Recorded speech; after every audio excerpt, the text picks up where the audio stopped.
Un prophète messianique 10. Ésaïe 10. Un malheur à ceux qui prononcent des ordonnances iniques, et à ceux qui transcrivent des arrêts injustes. 2. Pour refuser justice aux pauvres, et ravir leurs droits aux malheureux de mon peuple, pour faire des veuves leur proie, et des orphelins leur butin. 3. Que ferez-vous au jour du châtiment, et de la ruine qui du lointain fondera sur vous? Vers qui fuirez-vous, pour avoir du secours, et où laisserez-vous votre gloire? 4. Les uns seront courbés parmi les captifs, les autres tomberont parmi les morts. Malgré tout cela, sa colère ne s'apaise point, et sa main est encore étendue. 5. Malheur à l'Assyrien, verge de ma colère. La verge dans sa main, c'est l'instrument de ma fureur. Si je l'ai lâché contre une nation impie, je l'ai fait marcher contre le peuple de mon courroux, pour qu'il se livre au pillage et fasse du butin, pour qu'il le foule aux pieds comme la boue des rues. 7. Mais il n'en juge pas ainsi, et ce n'est pas là la pensée de son cœur, il ne songe qu'à détruire, qu'à exterminer les nations en foule. 8. Car il dit, mes princes ne sont-ils pas autant de rois? 9. En a-t-il pas été de Calno comme de Carchemish? N'en a-t-il pas été de Hamath comme d'Arpad?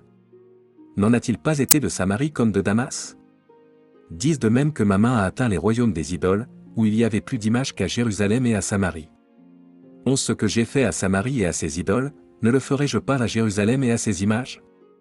12. Mais, quand le Seigneur aura accompli toute son œuvre sur la montagne de Sion et à Jérusalem, je punirai le roi d'Assyrie pour le fruit de son cœur orgueilleux, et pour l'arrogance de ses regards hautains.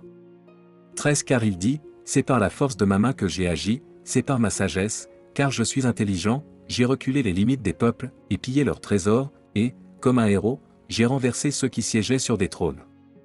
14. J'ai mis la main sur les richesses des peuples, comme sur un nid, et, comme on ramasse des œufs abandonnés, j'ai ramassé toute la terre, nul n'a remué l'aile, ni ouvert le bec, ni poussé un cri.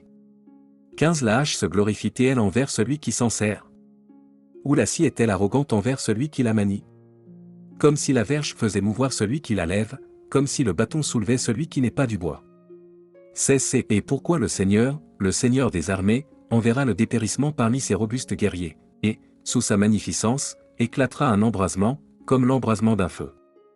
17. La lumière d'Israël deviendra un feu, et son sein une flamme, qui consumera et dévorera ses épines et ses ronces, en un seul jour.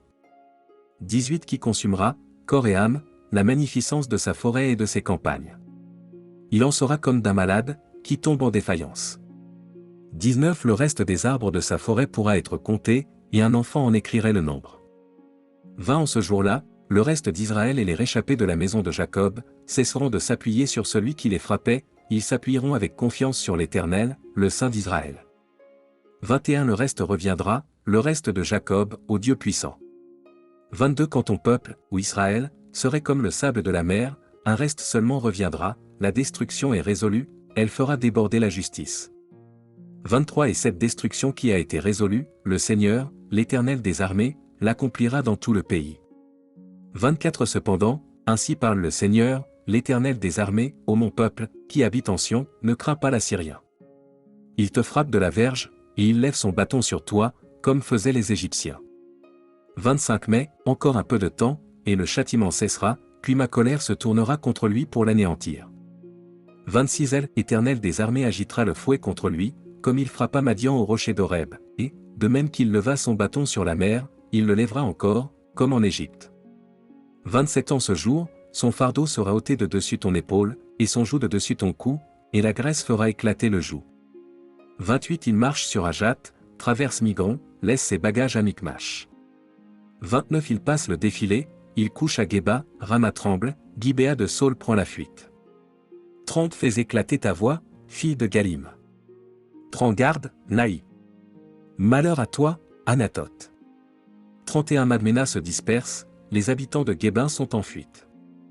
32. Encore un jour de halte à Nob, et il menace de sa main la montagne de la fille de Sion, la colline de Jérusalem. 33. Voici, le Seigneur, l'Éternel des armées, brise les rameaux avec violence, les plus grands sont coupés, les plus élevés sont abattus. 34. Il renverse avec le fer les taillis de la forêt, et le Liban tombe sous le puissant.